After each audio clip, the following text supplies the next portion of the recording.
भाइयों और बहनों,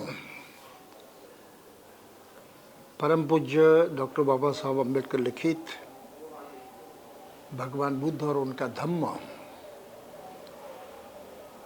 इस ग्रंथ का हम अध्ययन कर रहे हैं। और कल हमने संघ की इस प्रकार से स्थापना हुई ये जानकारी हासिल की है। साथ ही साथ सारिपुत्र और मोगलायन इनकी धम्म दीक्षा किस प्रकार हुई ये भी हमने कल देखा है।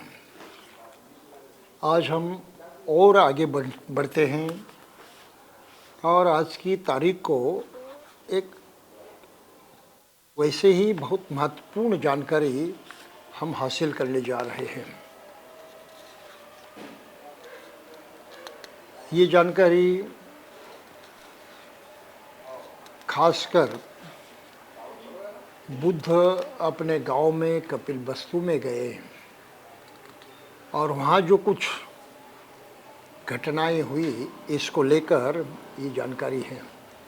इससे पहले बाबा साहब ने और भी कुछ धम्म दीक्षाओं के बारे में लिखा है यहाँ पर, लेकिन वो सब हमें देखने की आवश्यकता नहीं है। ये कहानियाँ हैं, हर कोई पढ़ सकता है, अपने आप में वो समझ में आ जाती हैं, उस पर कोई स्पष्टीकरण देने की आवश्यकता नहीं है। तुम सीधा सीधा ये जो महत्वपूर्ण प्रसंग हैं, घटना है जो कपिलवस्तु में घटित हुई है, इसकी ओर आगे बढ़ते हैं।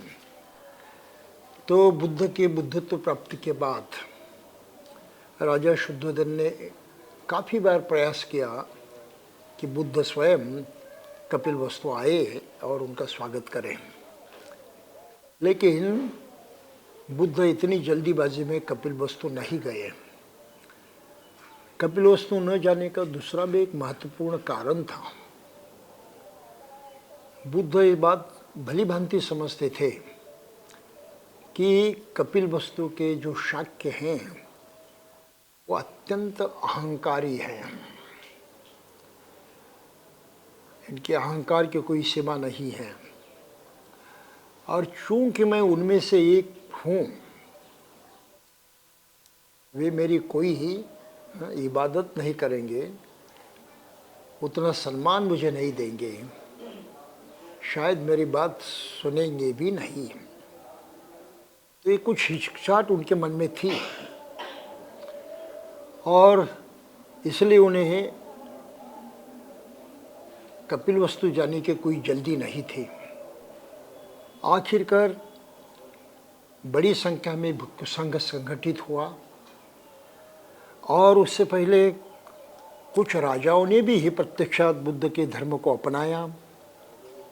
जे कि सर्वप्रथम बिंबिसार ने धम्म को अपनाया।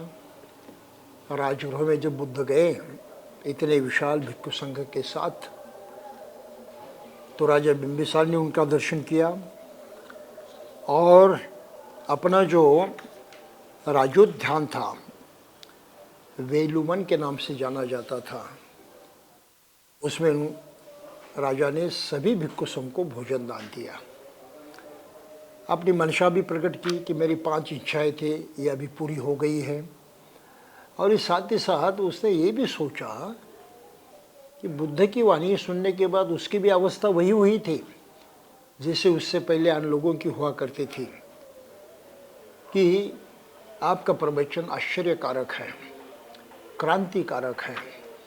हाँ, हमारी स्थिति ऐसे हुई है कि जैसे अंधे को दिखाई दे, अंधेरे कमरे में प्रकाश फैले और हर चीज़ दिखाई दे, ऐसे हमारी मानसिकता हुई है। कोई उल्टी चीज़ें थी तो कोई सीधा करके रखे, इस तरह से हम सीधा सीधा दिखने के काबिल हो गए हैं। तो इस तरह से उनको दृष्टिलाभ होता था, उनकी आंखें खुल जाती थी और आंखें खुलने के पश्चात वो बुद्ध की शिक्षा कितनी ही महत्वपूर्ण है और उसको अपनाना कितना आवश्यक है, इसके बारे में उनको कोई शक नहीं रहता था और वो तुरंत बुद्ध की शरण जाते थे। तो यही बात बिंबिसार के बारे में भी हुई। वो तो बुद्ध की शरण में चला गया, फिर बाजू में बैठकर सोचने लगा कि बुद्ध और उनका भिक्खु संघ ये भोजन के उपरांत यहाँ से उठकर चला जाएगा, कहीं जंगलों में जाएगा, कहीं और जगह चला जाएगा, गुफा में जाकर ठहरेंगे, उनका तो कोई ठिकाना ही नहीं। और इनके पास तो इतना बढ़िया ज्ञान है जो हर आदमी को दुख से मुक्त कराने में सहायक होता है। और एक राजा होने के नाते मेरी मनसा ये है कि मेरी प्रजा भी इस सुखकारी ज्ञान को पाए, इस धम्म की शिक्षा उनको भी लगातार मिले। लेकिन ये गृहस्थ धर्म में होने के कारण ये ज्ञान कहाँ से पाएंगे? क्योंकि भिक्षु तो यहाँ से चले जाएंगे, बुद्ध भी चले जाएंगे, जंगलों में कहीं एकांत स्थान पर वो जाके ठहरेंगे। तो गृहस्थी चलाने वाली प्रजा जो हैं अपना काम छोड़कर, अपनी जिम्मेदारियाँ छोड़कर उनके पीछे कहाँ तक जाएगी सीखने के लिए, समझने के लिए? ये तो संभव नहीं लगता। लोग जाने वाले नहीं हैं और उनका कोई फ़ायदा होने वाला नहीं है। तब उसके दिमाग में कल्पना सोची, क्यों न वे बुद्ध को ही आमंत्रित करो और उनकी ही यहाँ ठहरने की कुछ व्यवस्था करो। ये सोच दिमाग पे आते ही उसने तुरंत उठकर बुद्ध के सामने दोबारा प्रणाम किया और प्रार्थना की, भगवान ये राजोद्यान जो है, ये महल जो हैं, ये सभी मेरे विलास की चीज़ें हैं, ये पूरा राजोद्यान मैं आपको और भिक्खु संघ को दान में देता हूँ, अर्पण करता हूँ। तो बुद्ध ने मौन रहकर उसका स्वीकार किया और ये बौद्धों की परंपरा में पहला विहार ठहरा। और तब से भिक्खु संघ एक जगह रहने की कोशिश करते रहा। वो हमेशा एक जगह नहीं रहते थे, घूमते तो रहते थे, लेकिन जितना काल आवश्यक हो किसी एक जगह रहकर लोगों की सेवा करते थे, उनको सिखाते थे। तो सर्वप्रथम विहार का निर्माण हुआ ये राजगृह में, और वो वेलुवन विहार जो है वो राजा बिंबिसार ने बुद्ध को अर्पण किया। तब से ये परंपरा आगे बढ़ी कि जहाँ भी लोग चाहते थे कि हमें बुद्ध के ज्ञान का कुछ लाभ हो और भिक्खु आकर हमें कुछ सिखाए, हम उनके समक्ष जाकर इन बातों को समझें और अपनाएं, उस पर अमल करें। तो ये सुविधा पाने के लिए फिर जगह जगह लोग विहार बनवाते गए। लोगों ने विहार बनवाए किस लिए? ताकि भिक्षु वहाँ पर ठहरे और उनके ठहरने से हमें धम्म ज्ञान का लाभ हो। तो विहारों का निर्माण हुआ भिक्षुओं के रहने के लिए, उनकी व्यवस्था करने के लिए। और खासकर 3 प्रकार की व्यवस्था होती थी। एक तो विहार होता था, तो रहने का प्रबंध होता था, जहाँ रहकर भिक्षु अपना अध्ययन भी जारी रखते थे, साधना भी ही करते रहते थे और आने वाले लोगों को धम्म भी सिखाते थे। बगैर भिक्षुओं के विहार संभव नहीं था, उसका लोगों के लिए कोई फायदा नहीं था। तो भिक्खु संघ को इस तरह विहार दान करने देने की परंपरा जो है तब से चली आ रही है। आज भी विदेश में जितने भी विहार हैं ये इसी प्रकार से चलते हैं। भारत में संस्कृति अब तक उसी ढंग से शुद्ध रूप में स्थापित नहीं हुई है। भारत बहुत पिछड़ा हुआ है। बाबा साहब के चले जाने के बाद इतनी गंभीर परिस्थिति निर्माण हुई कि लोग समझ ही नहीं पाए कि आगे क्या करना है। लेकिन श्रद्धा इतनी तगड़ी थी, बाबा साहब को मानना इतना पक्का था। उस होश में, उस उत्साह में लोगों ने एक ही बात सोची कि औरों के जैसे कुछ धार्मिक स्थल होते हैं, बस बौद्धों को भी विहार नामक होते हैं, ये जानकारी उनको थी। विहार बौद्धों के होते हैं, तो उन्होंने जगह जगह विहार बनवाने की कोशिश की। और आज की तारीख को हम देखते हैं कि पूरे देश में ऐसे लाखों विहार बन चुके हैं। लेकिन विहार केवल एक बिल्डिंग बन गई है। विहार का सही मतलब जो है कि वहाँ शिक्षा देने वाला भिक्षु हो। ये बौद्धों की पाठशालाएं हैं, शिक्षा के केंद्र हैं। और वहाँ शिक्षकों का होना अनिवार्य है। बगैर शिक्षकों के कोई स्कूल स्कूल नहीं ठहरता। स्कूल तभी स्कूल होता है जब वहाँ शिक्षा देने की व्यवस्था होती, कोई शिक्षा देने वाला शिक्षक वहाँ पर होता है। बगैर शिक्षक के उस इमारत को कोई भी स्कूल नहीं कहता। वही अवस्था भारत में हुई है और इसमें सुधार होना बहुत ज़रूरी है। और इसी कारण बाबा साहब चाहते थे कि भिक्षुओं को प्रशिक्षित किया जाए, उसके लिए सेमिनरी चलाई जाए और इस तरह से प्रशिक्षित भिक्षु जो हैं जगह जगह रहकर विहारों में ये धम्मदान देने का काम करे, लोगों को प्रशिक्षित करने का काम करे। तो ये संस्कृति जो है जिस ढंग से भारत में स्थापित होनी चाहिए थे वो अब तक नहीं हुई है, ये कमजोरी है और उसमें बहुत ही जल्दी आवश्यक सुधार करना जरूरी है। ये सुधार नहीं हुआ तो हो सकता है कि ये सब फिजूल में बर्बाद हो जाएगा, इसका किसी को कोई फायदा नहीं होगा। तो जहाँ विहार है भिक्षुओं का होना अनिवार्य है।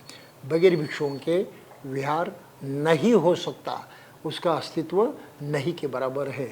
इस बात को हमें जाते जाते ध्यान में रखना चाहिए।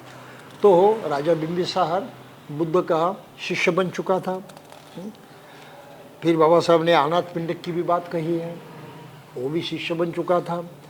और राजा प्रसेनजीत वो भी बुद्ध का शिष्य बन चुका था। जीवक था, उसने भी दीक्षा ली थी।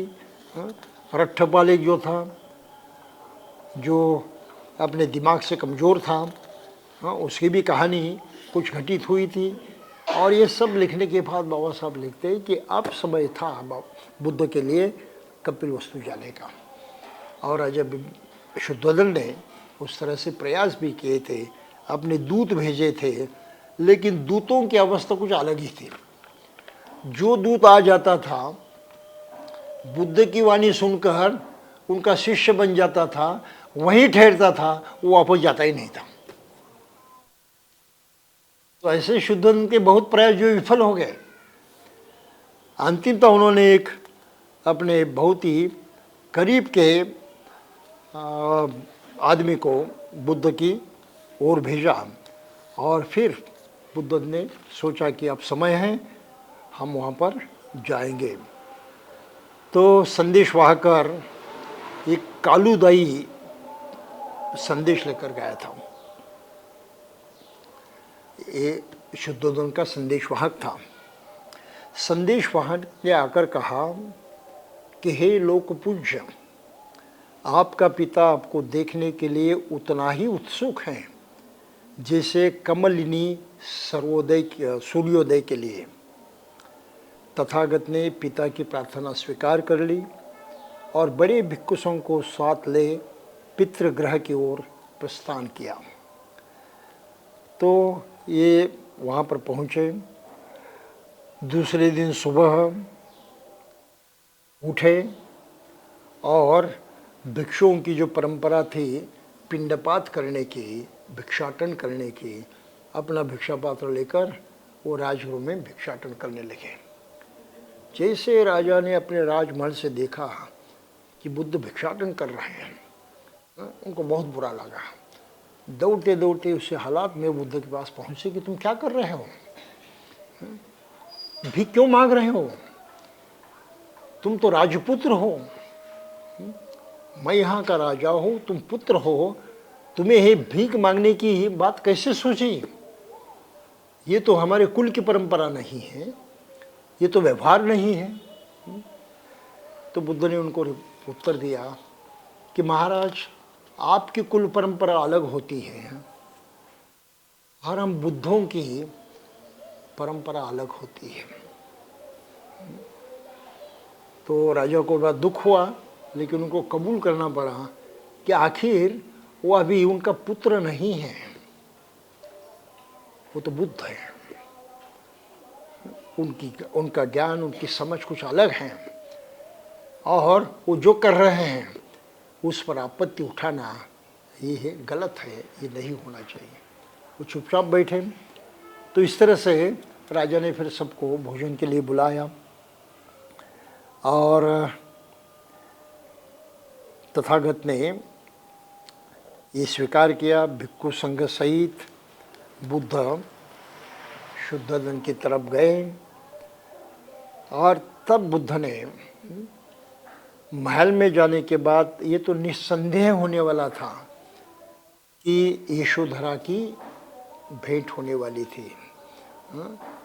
तो बुद्ध इसके बारे में सचेत थे। उन्होंने अपने भिक्षुओं से कहा था कि देखो, यशोधरा से तो मुझे मिलना है, शायद वो मुझे मिलने नहीं आएगी, लेकिन न आने पर भी मुझे तो उसे मिलना है, मैं जाऊंगा।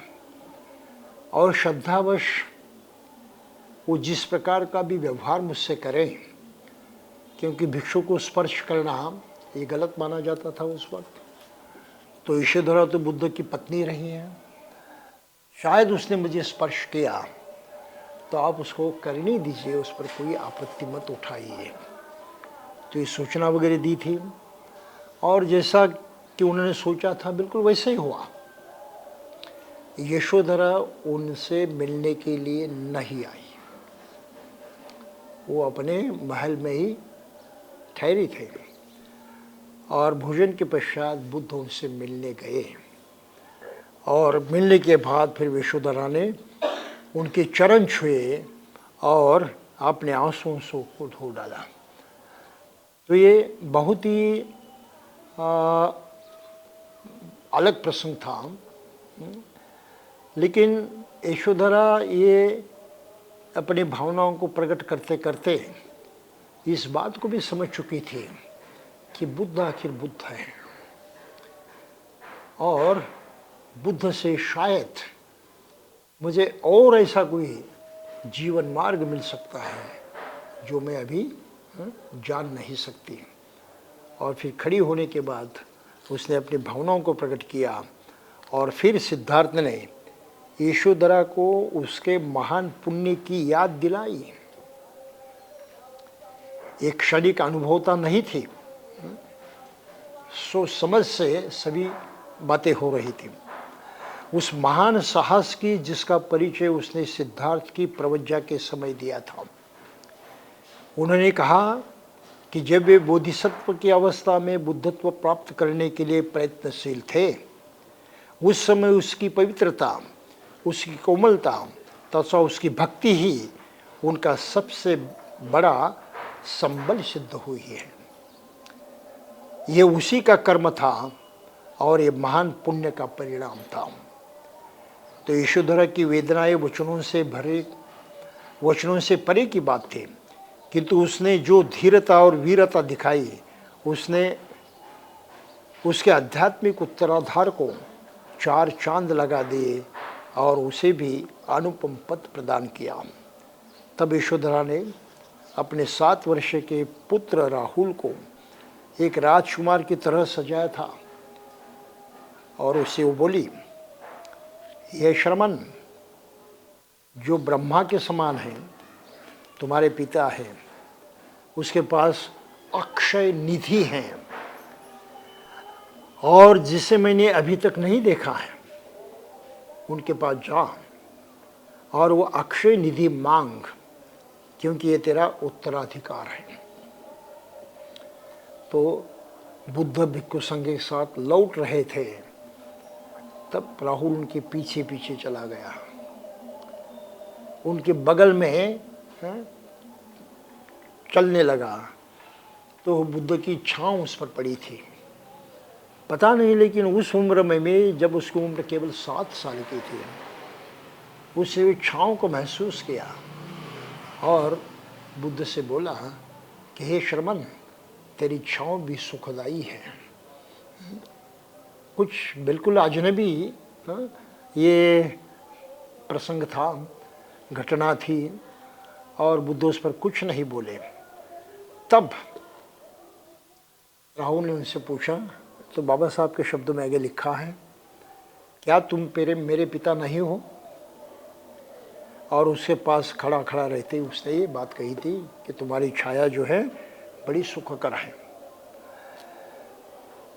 राहुल को ये बातें करने से किसी ने नहीं रोका। वो पीछे पीछे चलते ही रहा और उसने अपना उत्तराधिकार मांगा।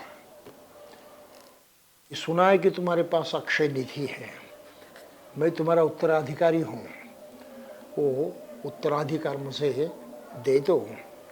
तो बुद्ध से उसने मांग के तथागत ने सारीपुत्र की ओर देखा और कहा, राहुल उत्तराधिकार चाहता है, मैं इसको ये नाशवान निधि नहीं दे सकता जो अपने साथ चिंताएं लाती हैं, लेकिन मैं इसे श्रेष्ठ जीवन का उत्तराधिकार दे सकता हूँ जो अपने में एक अक्षय निधि है।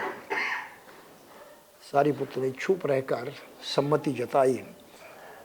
तब बाबा साहब में आगे लिखते हैं, तब राहुल को ही संबोधित करके तथागत बोले, सोना चांदी और हीरे मेरे पास नहीं है, किंतु यदि तू आध्यात्मिक निधि चाहता है और उसे ले सकने तथा संभाल कर रखने में समर्थ हैं तो वह मेरे पास बहुत है। मेरी अध्यात्म निधि मेरे धर्म का मार्ग ही है। क्या तू उनसे संघ में प्रविष्ट होना चाहता है जो अपना जीवन साधना में व्यतीत करते हैं और जो भी ऊंचे से ऊंचा आदर्श हैं, ऊंचे से ऊंचा सुख है और जो प्राप्य हैं उसे प्राप्त करने का प्रयास करते हैं?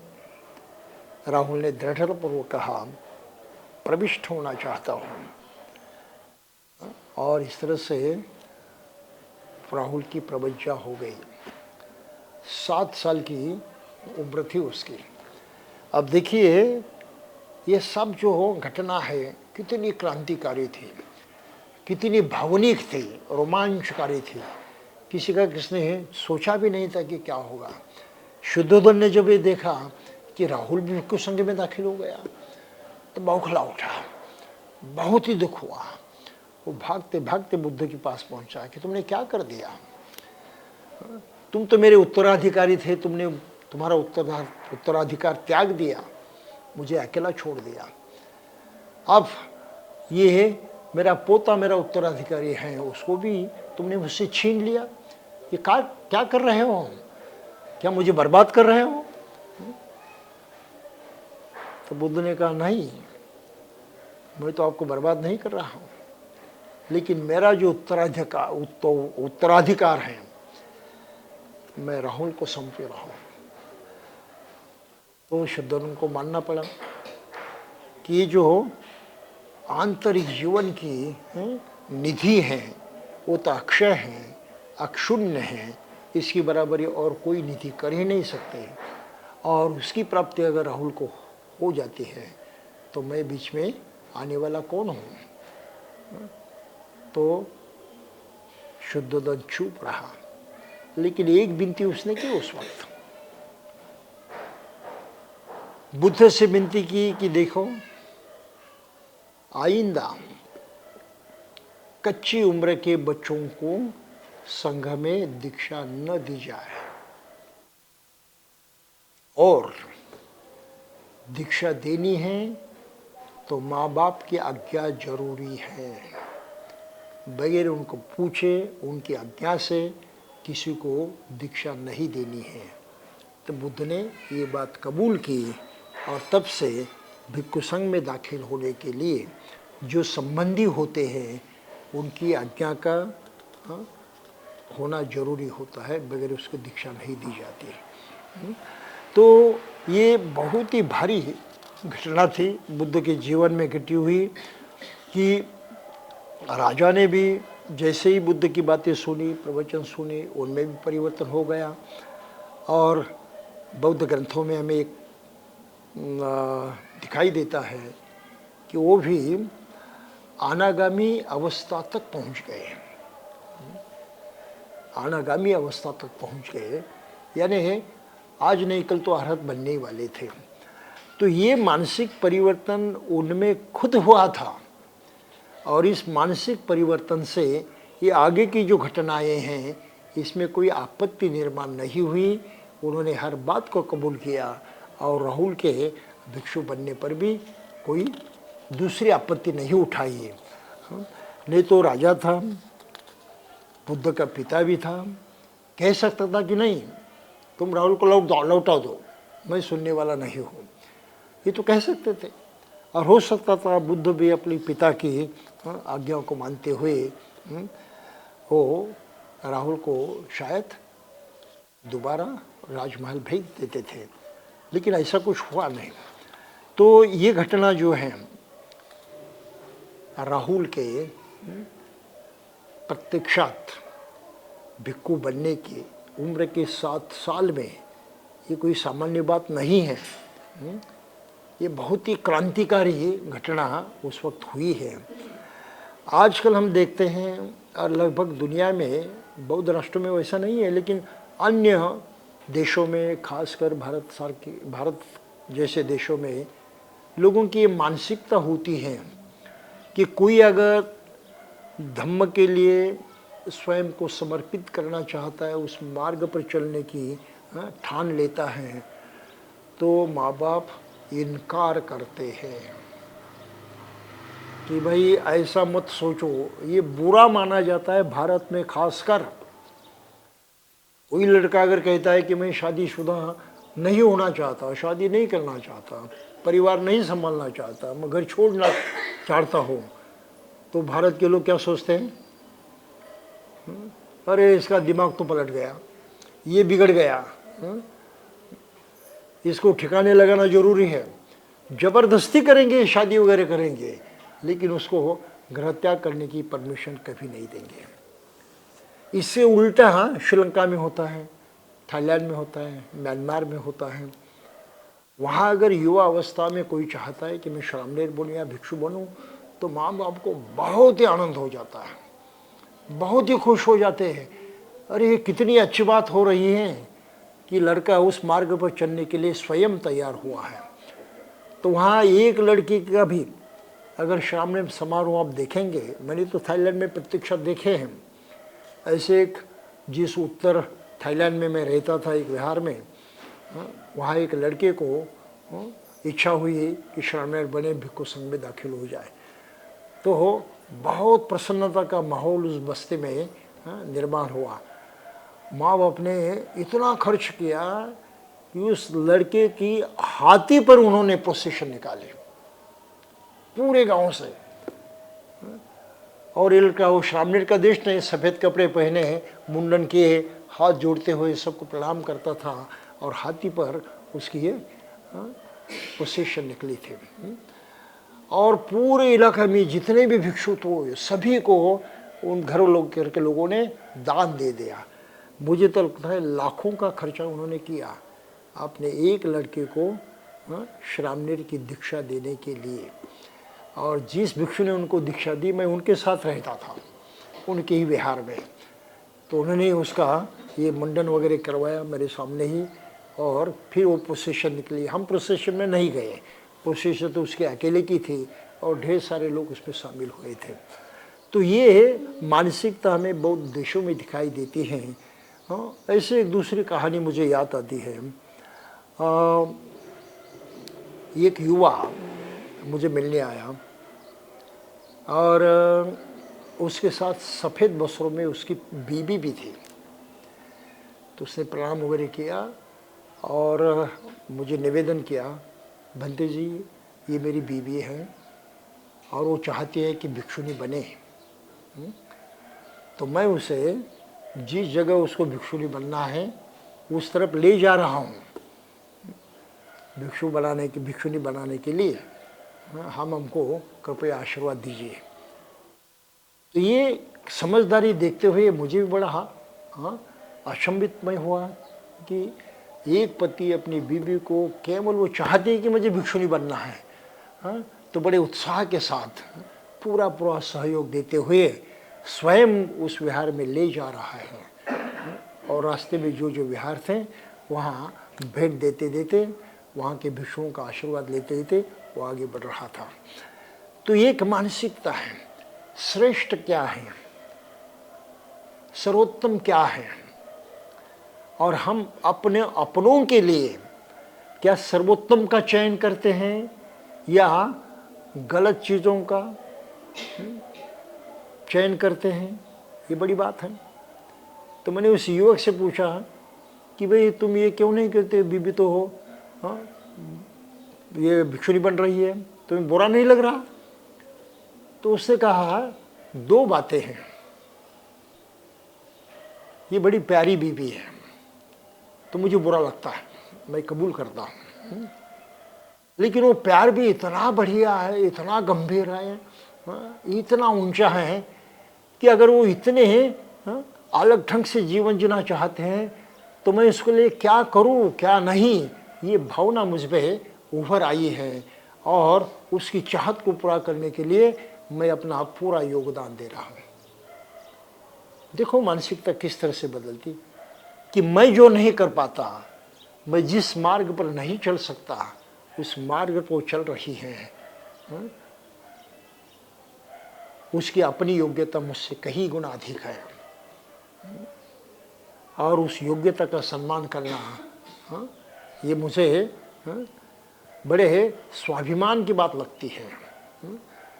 मुझे इसमें भलाई लगती है, अच्छा लगता है कि मैं इस सर्वोत्तम कर्म का एक सहयोगी हो, योगदान दे रहा हूँ, तो अप्रत्यक्षात मैं भी कुछ न कुछ पुण्य कमा रहा हूँ।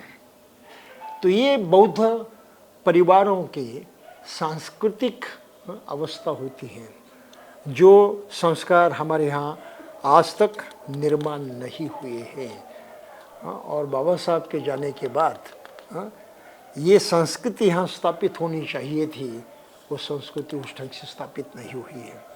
ये हमारी कमज़ोरी है, उसको समझना भी बहुत ज़रूरी है। और फिर आगे चलकर हम देखते हैं कि राहुल के जाने के बाद और बुद्ध की कपिलवस्तु की ये भेंट समाप्त होने के बाद उनको उस वक्त भी दोबारा गृहस्थ बनाने का प्रयास किया गया। इस प्रकार की कुछ जानकारी बाबा साहब ने यहाँ पर लिखी हैं, ये पाली ग्रंथ में नहीं आती, लेकिन बाबा साहब ने लिखी हैं, तो उसकी ओर ध्यान देने की आवश्यकता नहीं है। बुद्ध दोबारा तो लौट नहीं आए, लेकिन आगे चलकर एक बहुत ही क्रांतिकारी घटना घटित हुई है, जिसको हमें चंद शब्दों में देखना है कि बुद्ध तो लोगों को दीक्षा देते देते जा ही रहे थे। उन्होंने गंवार ब्राह्मणों को दीक्षा दी, आगे लिखा है कि उत्तरावती के ब्राह्मणों को भी दीक्षा दी, फिर लिखा है नाई उपाली को भी दीक्षा दी, हाँ सोपाक और सुप्पी जो अछूत थे उनको भी दीक्षा दी, सुमंगल तथा अन्य नीच जाति के लोग थे उनको भी दीक्षा दी, कुष्ठ रोगी था एक सुप्रबुद्ध उसको भी दीक्षा दी, और इस तरह से उनका यह अभियान लगातार चलते रहा। अब एक मोड़ पर हम आ जाते हैं जहाँ पर ऐसी ही बहुत क्रांतिकारी घटना जो है घटित हुई है कि जब सिद्धार्थ कपिलवस्तु लौटे तो शाक्य स्त्रियाँ भी संघ में प्रविष्ट होने के लिए उतने ही उत्सुक थी जितने पुरुष। ऐसी स्त्रियों की अगुआ स्वयं महाप्रजापति गौतमी थी। जिस समय तथागत शाक्यों के नगरोधाराम में ठहरे हुए थे, महाप्रजापति गौतमी उनके पास पहुंचे और बोली, भगवान अच्छा होगा यदि श्रेयों को भी तथागत के धर्म विनय के अनुसार प्रवज्जित होने की अनुज्ञा मिले। तो बहुत भारी घटना थी। बुद्ध ने कहा, गौतमी रहने दो, ऐसे विचारों को मन में उत्पन्न न होने दे। दूसरी और तीसरी बार भी महाप्रजापति गौतमी ने अपनी प्रार्थना दोहराई। दूसरी और तीसरी बार भी उसे वही उत्तर मिला। तब महाप्रजापति गौतमी बहुत ही दुखित हुई, चिंतित हुई। उसने तथागत के सामने सिर झुकाया और आँखों से आंसू ले रोती हुई चली गई। जब तथागत नगरोधाराम से चारिका के लिए निकल पड़े तो महाप्रजापति गौतमी और दूसरी शाक्य स्त्रियाँ इकट्ठी हुई और विचार करने लगी कि तथागत के उनकी प्रार्थना स्वीकार न करने पर अब आगे क्या किया जाए। तब शाक्य स्त्रियों ने सोचा कि तथागत के इस इनकार को उनका अंतिम निर्णय नहीं मानेंगे, और किसी न किसी तरह तथा को राजी करेंगे।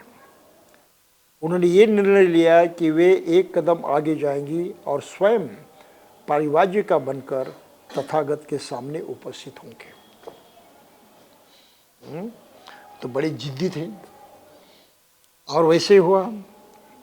वो तथागत के पास पहुंचे, वही प्रार्थना दोहराई गई। बुद्ध ने इनकार कर दिया। महाप्रजापति ने प्रश्न किया। उसने महाप्रजापति से प्रश्न किया, तू यहाँ इस प्रकार बरामदे में बाहर क्यों खड़ी हो? हाँ, ये आनंद की बात है। आनंद उस वक्त आ गया। राजा प्रजापति तो बाहर बरामदे में खड़ी थी, स्त्रियाँ भी थी। कहते हैं कि 500 स्त्रियाँ थे। और फिर आनंद ने उनसे पूछा कि तू यहाँ इस प्रकार बरामदे में बाहर क्यों खड़ी है?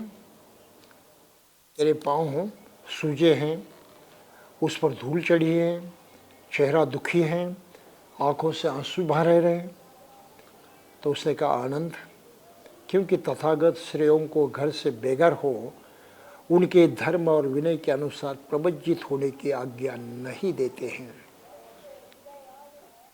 तब आनंद जहाँ बुद्ध थे वहाँ पर गया और उसने सब निवेदन किया, भगवान, महाप्रजापति गौतमी बरामदे के बाहर खड़ी है, उसके पांव सूजे हैं, उस पर धूल चढ़ी है, चेहरा दुखी है, आंखों से आंसू बह रहे हैं, क्योंकि तथागत श्रेयों को घर से बेघर हो तथागत के धर्म और विनय के अनुसार प्रवज्जित होने की आज्ञा नहीं दे रहे हैं। भगवान, ये अच्छा हो यदि महाप्रजापति गौतमी की इच्छा के अनुसार श्रेयों को भी प्रवज्जित होने की आज्ञा मिल जाए। तो फिर इस पर ही बात ठहरी नहीं। उससे और आगे पूछा, क्या महाप्रजापति गौतमी ने तथागत की विशेष सेवा नहीं की है जब मौसी की हैसियत से तथागत की माता का शरीर शांत हो जाने पर वह अपने स्तन से ही तथागत को दुग्धपान कराती रही हैं? अच्छा होगा भगवान यदि श्रेयों को भी घर से बेघर होकर विनय के अनुसार प्रवेशित करें। दोबारा ही बुद्ध ने इनकार कर दिया। तब आनंद ने प्रश्न किया कि भगवान, आपको श्रेयों को प्रवज्जित न होने देने का क्या कारण हो सकता है? भगवान जानते हैं कि ब्राह्मणों का ये मत है कि शूद्र और शिया कभी मोक्ष नहीं प्राप्त कर सकती, क्योंकि वे अपरिशुद्ध होती हैं और पुरुष के मुकाबले में निम्न जाति की होती हैं, इसलिए वे शूद्र और शिरों को प्रवज्जा नहीं देते। तो क्या तथागत की दृष्टि में भी ब्राह्मणों के समान ही है? क्या तथागत ने ठीक उसी प्रकार शूद्रों को भी संघ में प्रविष्ट नहीं किया जैसे ब्राह्मणों को? भगवान, स्त्रियों से ही ऐसा भेद करने का क्या कारण है? क्या तथागत का ये मत कि तथागत के धर्म और विनय के अनुसार चलकर स्त्रियां निर्वाण प्राप्त नहीं कर सकती?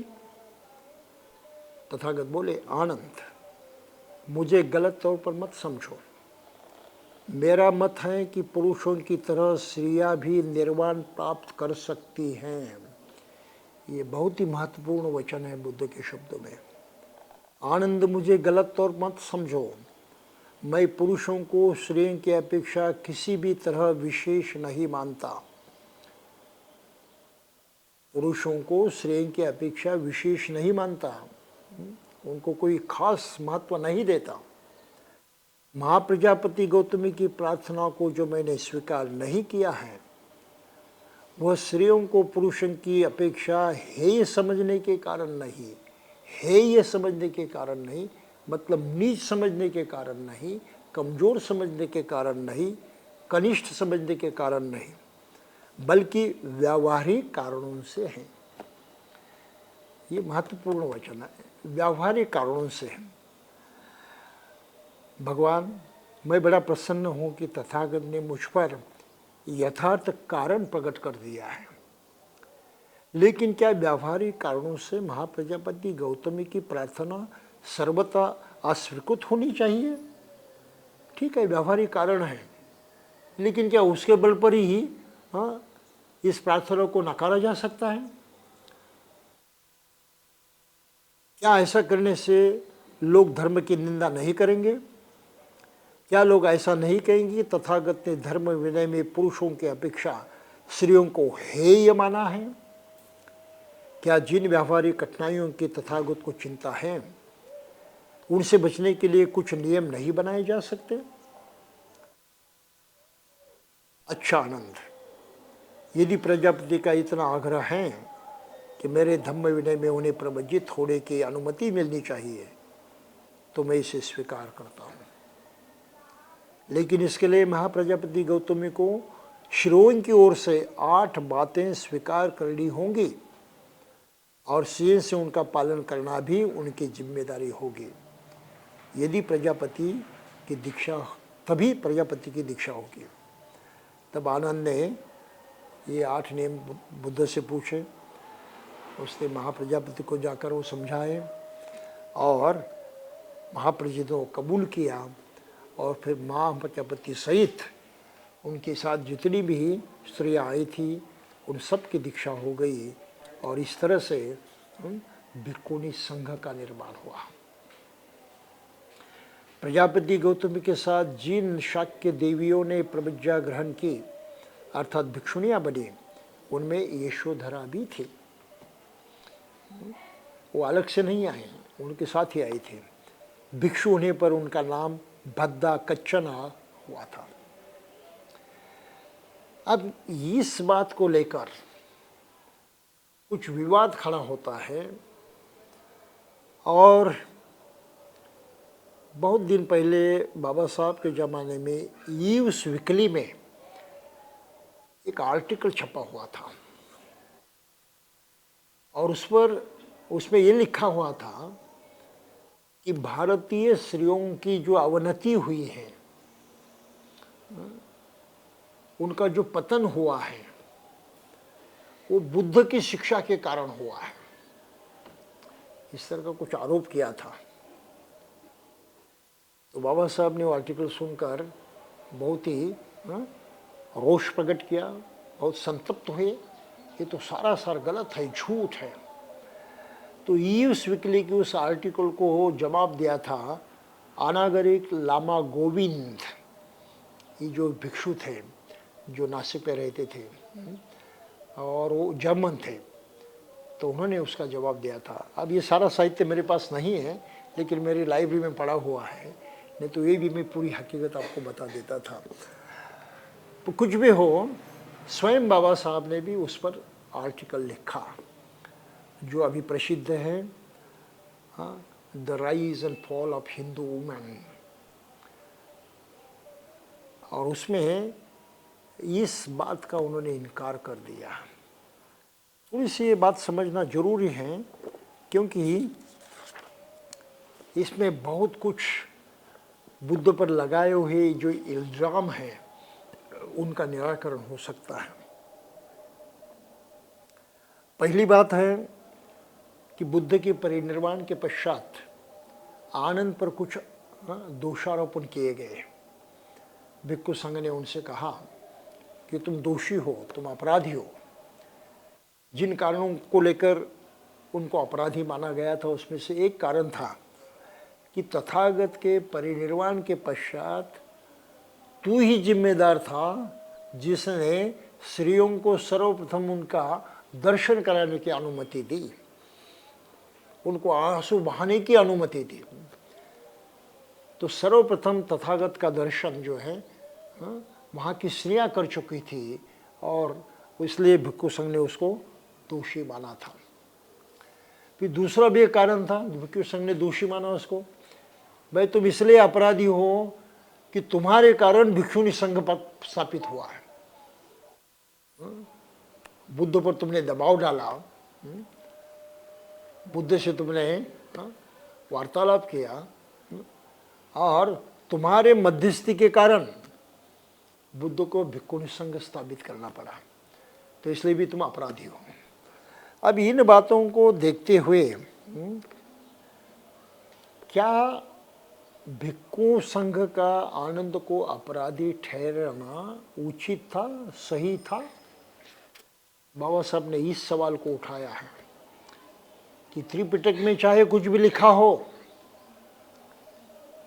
लेकिन ये जो बातें लिखी हैं ये बिल्कुल सही नहीं है। उन्होंने आरोप लगाया है।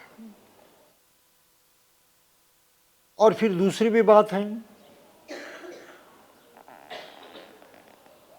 भिक्षुओं को संघ में सभी के साथ एक समान हक भी प्राप्त नहीं है, उनका संघ अलग होता है।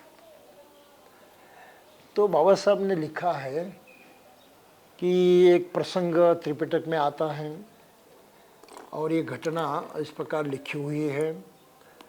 बुद्ध से ही आनंद पूछता है कि भगवान, स्त्रियों के साथ संपर्क हो तो कैसा व्यवहार करें?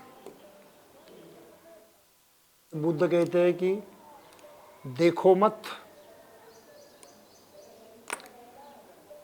फिर आनंद पूछता है, देखने का वक्त आया तो, जरूरत पड़े तो आनंद कहता है छुओ मत, बात मत करो। तो आनंद पूछता है, बात करने का वक्त आया तो, जरूरत पड़े तो छूना नहीं, स्पर्श मत करो। तो आनंद रुकने वाला थोड़ा ही था। उसने कहा छूने की नौबत आ गई तो बुद्ध ने कहा सावधान रहे, अपने चित्त में विकार पैदा न होने दे। तो इस बात को लेकर फिर लोग, बुद्ध धम्म के जो विरोधी हैं, वो इस तरह से आरोप करते हैं कि बुद्ध ने भी स्त्रियों को द्वियम माना था, दूसरा दर्जा दिया था। पुरुषों के साथ समता का दर्जा उन्होंने नहीं दिया था। तो वो भी पक्षपात कर रहे थे और बुद्ध ने पक्षपात किया है।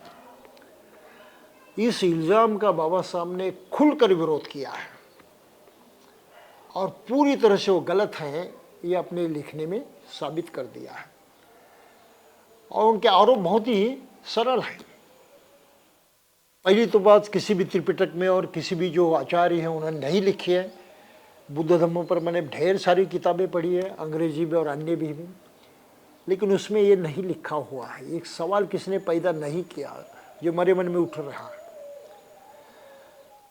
बुद्ध के जाने के बाद बुद्ध की शिक्षा का संगायन किया गया और संगीति ही तय की जिसमें 500 अरहत थे।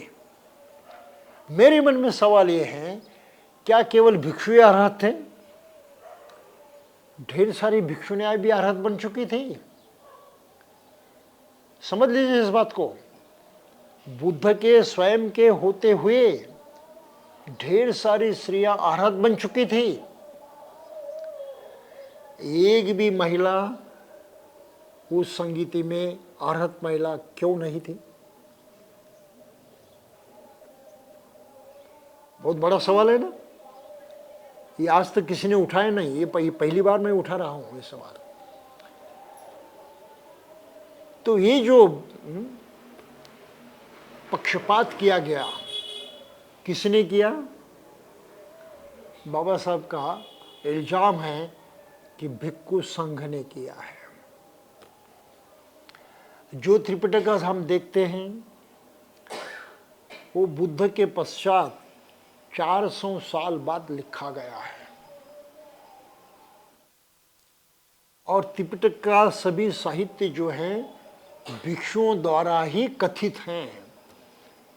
किसी भी भिक्षुनी का मत उसमें नहीं है। और बात तो दरअसल ये है कि जैसे सारिपुत्र बुद्ध के सेनापति माने जाते हैं, धम्म सेनापति माने जाते हैं। मोगलान उनका बाया हाथ माना जाता है। उनकी ही योग्यता उतनी ही महिलाओं में थी। खेमा महिला जो है, खेमा भिक्खुनी, वो सारिपुत्र जैसे ही धर्म ज्ञान में बहुत प्रकट थी। सारिपुत्र के साथ उसकी तुलना की जाती है कि उसका ज्ञान भी उतना गहरा था जितना सारिपुत्र का था, तो उसकी बराबरी करने की क्षमता क्षमा में थी। उत्पलवर्णा, ये दूसरी भिक्षुणी थी, उत्पलवर्णा। तो जो अधिकार, विनय का अधिकार, जिसे विनय पिटक हम कहते हैं, इस विनय पिटक को जिस तरह से कहा गया, उस विनय पर उतना ही अधिकार उत्पलवर्णा का था।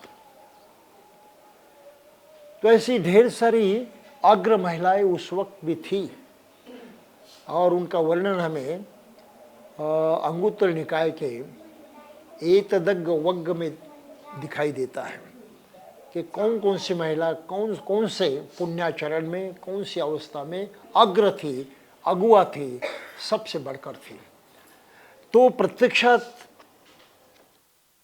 ये इतिहास देखते हुए हमें दिखाई देता है कि पुरुष भिक्षु और महिला भिक्षु में वैसे कोई अंतर नहीं था। प्राप्ति एक जैसी थी, उपलब्धि एक जैसी थी, कोई भी ऊंच नीच की भावना नहीं थी। और चूंकि बुद्ध ने स्वयं जाहिर किया है कि मैं स्त्रियों को पुरुषों से कमजोर नहीं मानता हूं, तो निश्चय ये जो बात है प्रजापति की दीक्षा की, बाबा साहब का कहना है भिक्षुओं ने बाद में लिखी हुई कहानी है। बुद्ध के जमाने में ऐसा कुछ नहीं हुआ, लेकिन भिक्खु संघ जो पूरे बुद्ध शासन का अधिकारी बना, मालिक बना, उसने अपने सुविधा के अनुसार त्रिपिटक में कुछ बदलाव किए। और चूंकि भिक्षु के लिए धम्म जीवन यानी ब्रह्मचर्या का जीवन है, तो ब्रह्मचर्या को ज़्यादा से ज़्यादा महत्व देने की, उस पर ज़्यादा से ज़्यादा बल देने की बात उन्होंने त्रिपिटक में कही है। तो ये बाद में भिक्षुओं का लिखा हुआ साहित्य है, बुद्ध से उसकी कोई लेन देन नहीं है। अगर ऐसे होता तो जो मैंने पहला सवाल पूछा कि उस संगीति में 500 आर्हत भिक्षु थे, लेकिन आर्हत भिक्षुएं क्यों नहीं थी?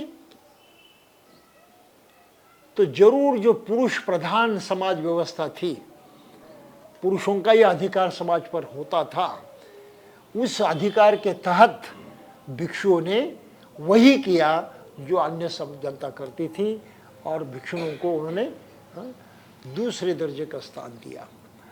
वास्तविक ये सत्य नहीं है, दोनों वो बराबरी के हैं। इसके प्रमाण बुद्ध वचन में हमको बहुत सारी जगह मिलते हैं। खासकर एक सुलसा नामक जातक है, सुलसा, उस जातक कहानी में बुद्ध ने क्या कहा है?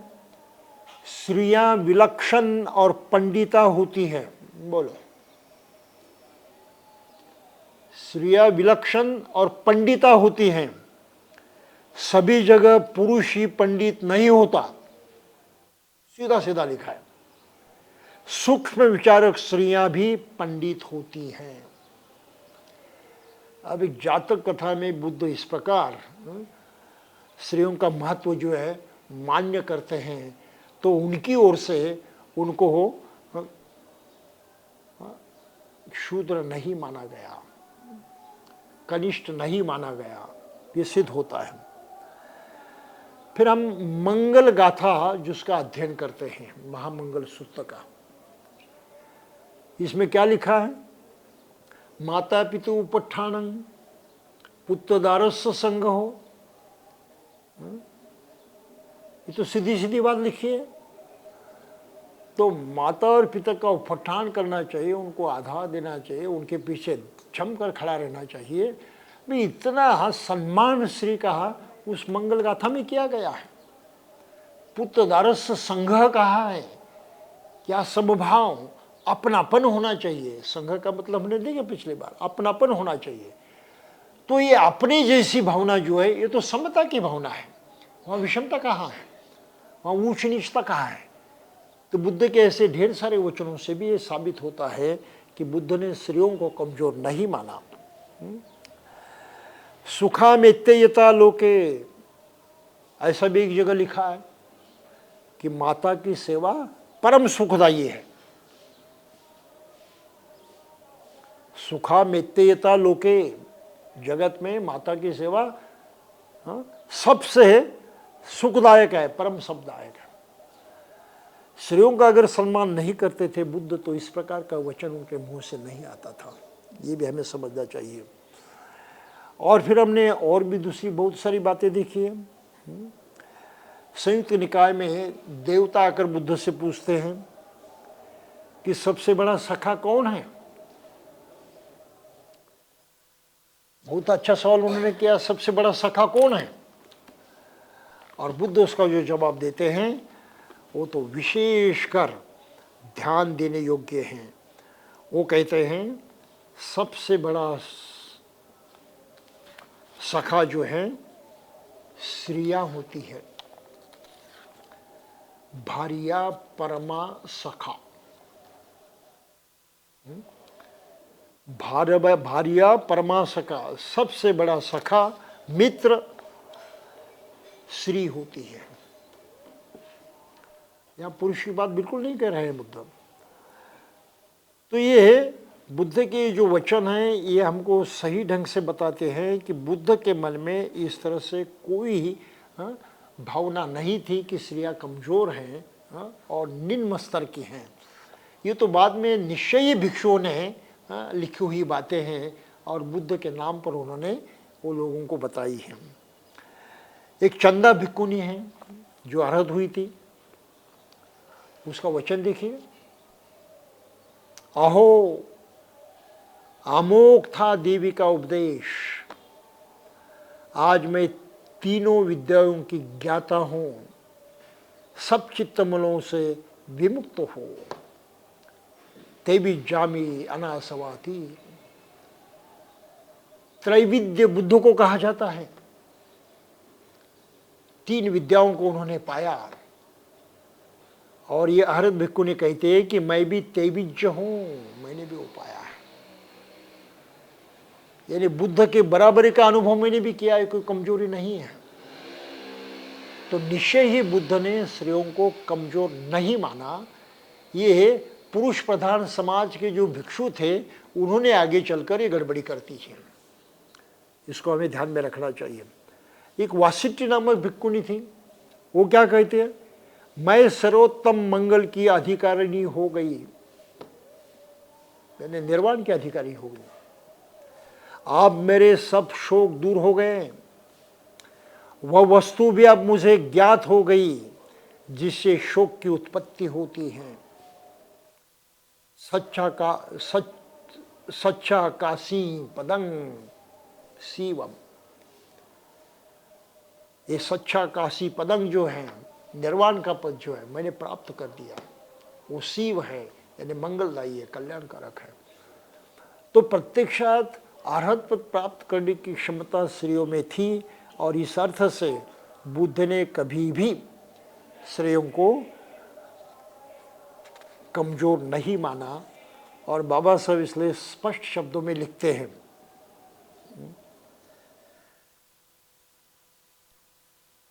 अर्थात यह स्थल भिक्षुओं ने प्रक्षिप्त किया, इस बात में अत्युक्ति नहीं है। क्योंकि एक तो सूत्र पिटक बुद्ध की मृत्यु के 400 वर्ष बाद लिपिबद्ध हुआ, दूसरे जिन लोगों ने संग्रह या संकलन किया और संपादन किया वे भिक्खु थे और इन भिक्खु संकलनकर्ताओं ने भिक्खुओं के लिए लिखा, अपने लिए लिखा, वहाँ कोई भिक्षुनी नहीं थी। अतः बुद्ध के नाम पर लिखा गया जो वचन भिक्षुओं के ब्रह्मचारी रहने के लिए है और शरीर से दूर रहने की दृष्टि से हितकारी है, वह भिक्खु संपादक के द्वारा प्रक्षिप्त हैं, उनके द्वारा बाद में रचा गया है। आप समझ रहे इस बात को?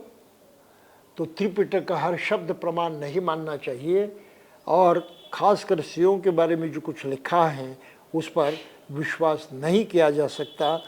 ये बुद्ध की अपनी भूमिका नहीं थी, बाद में भिक्षुओं द्वारा अपने पुरुष प्रधान समाज के नाते उसका अंग होने के कारण उन्होंने थोपी हुई ये बातें हैं, इसको हमें ध्यान देना चाहिए।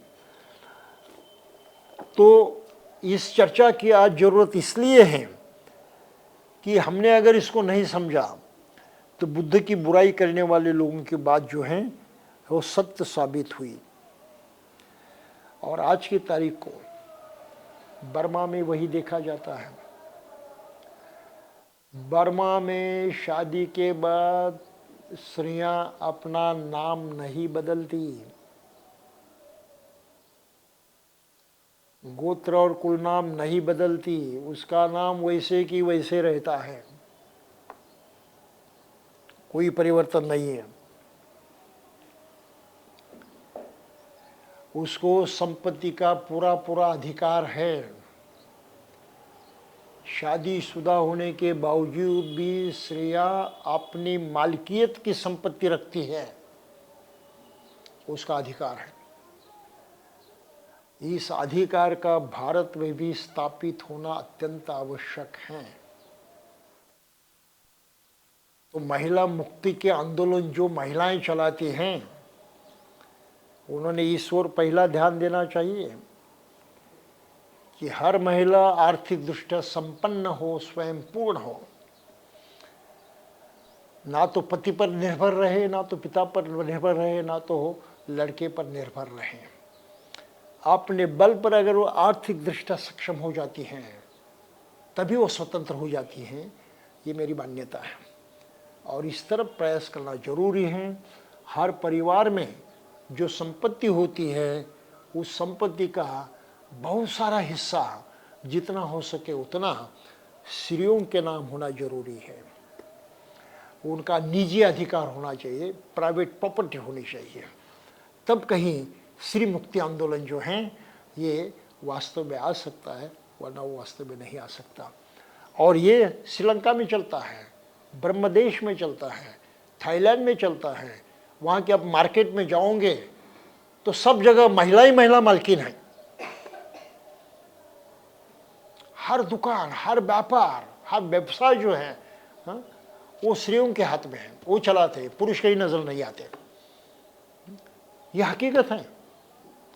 थाईलैंड में भी है, श्रीलंका में भी है। थाईलैंड में तो खासकर दिखाई देते हैं कि पूरा मार्केट जो है पूरी तरह से स्त्रियों से भरमार है। पूरे मार्केट पर उनका कब्जा होता है, व्यवहार सब वो करती हैं। तो ये जो महत्वपूर्ण कुछ बातें हैं जो हमें समझनी चाहिए। और एक आखिरी बात कहते हुए मैं समाप्त कर दूंगा। बौद्ध तरह की जो शादी ही की जाती है उसमें जो कुछ बुद्ध वचन पढ़े जाते हैं, समझे जाते हैं, उसमें पति के लिए 5 प्रॉमिस जो हैं, वचन देने पड़ते हैं पत्नी को। ये करार हैं। और बौद्ध राष्ट्रों में स्त्रियों के लिए कुछ रहन सहन नहीं है। आप बर्मा में जाओगे, किस महिला की शादी हुई और किसकी नहीं हुई किसी को पता नहीं। उनको अलग से पहचानना मुश्किल है। लेकिन भारत में इसके बगैर तो काम ही नहीं चलता। शादीशुदा महिला की पहचान अलग होनी चाहिए, कंपल्शन है। मंगलसूत्र पाओ, अरे भाई मंगल तो दोनों का भी होना चाहिए। महिला मंगलसूत्र पहनेंगी तो उसका मंगल माना जाता है, पुरुष का क्या? ये तो धोखाधड़ी है, ये तो बदमाशी है। तो किसी भी बौद्ध स्त्री ने मंगलसूत्र को नहीं पहनना चाहिए, सीधे सिरे त्याग देना चाहिए। और ये मैं हमेशा कहते रहता हूँ। और जो बहुत ही करीब संपर्क में है उन महिलाओं ने कब से मंगलसूत्र को त्याग दिया है।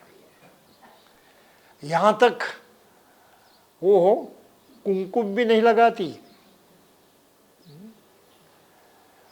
तो आजकल अलग अलग कलर की बिंदी मिलती हैं, तो मैं उनसे कहता हूँ जिस कलर की चाहो उस कलर की पहनो, लगाओ, लेकिन कुमकुम नहीं लगाना है, सिंदूर का नाम ही नहीं लेना है। इनसे मुक्त होना बौद्ध महिलाओं के लिए अत्यंत आवश्यक है, और मैं ये मानता हूँ कि पुरुषों ने ये कदम आगे बढ़ाना चाहिए। उन्होंने स्वयं में सुधार करना चाहिए कि भाई नहीं, हम नहीं करेंगे, हम इसको छोड़ देंगे। तो शादी ब्याह में जो वचन देते हैं एक दूसरों को, तो पुरुष के लिए बुद्ध ने 2 वचन ऐसे दिए हैं जो उनके समता का अधिकार जो है वो बिल्कुल सही ढंग से प्रकट करते हैं। पहला वचन वर को देना पड़ता है अपनी होने वाली पत्नी के लिए, तब सम्माननाय, मैं तुम्हारा सम्मान करूंगा। लेकिन ये पहला वचन उस पति को देना पड़ता है कि मैं तुम्हारा सम्मान करूंगा। तत्काल दूसरा वचन देना पड़ता है कि मैं तुम्हारा अपमान नहीं करूंगा। हो सकता है सम्मान तो करते रहेंगे, लेकिन मौका आने पर अपमान भी करेंगे, छोड़ेंगे नहीं। तो बुद्ध ने वो भी रास्ता बंद कर दिया है, सम्मान ही सम्मान, अवमान करने की गुंजाइश नहीं है। वो अधिकार छीन लिया है कि मैं तुम्हारा अपमान नहीं करूंगा, तुम्हारा सम्मान ही करते रहूं। कितनी बड़ी बात है आपस में।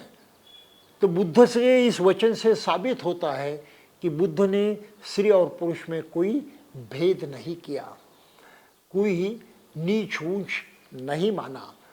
दोनों का भी अधिकार एक मनुष्य के नाते एक समान है, इस बात पर ही उन्होंने बल दिया। और त्रिपिटक में इसके उल्टा जो बातें हम देखते हैं, वो यकीन माने हम लोग कि वो निश्चय ही बाद के भिक्षुओं ने लिखी हुई बातें हैं, वो बुद्ध का अपना वचन नहीं है, बुद्ध की वो अपनी मान्यता नहीं है। तो मैं समझता हूँ आज के लिए इतना काफ़ी है। हम बहुत कुछ समझ चुके हैं, महत्वपूर्ण बातें समझ चुके हैं। अगली बार हम कुछ दूसरी जो महत्वपूर्ण धम्म दीक्षाएँ हुई हैं उसका कुछ की कुछ जानकारी हासिल करेंगे। तब तक के लिए हम यहीं पर रुकेंगे। जय भीम।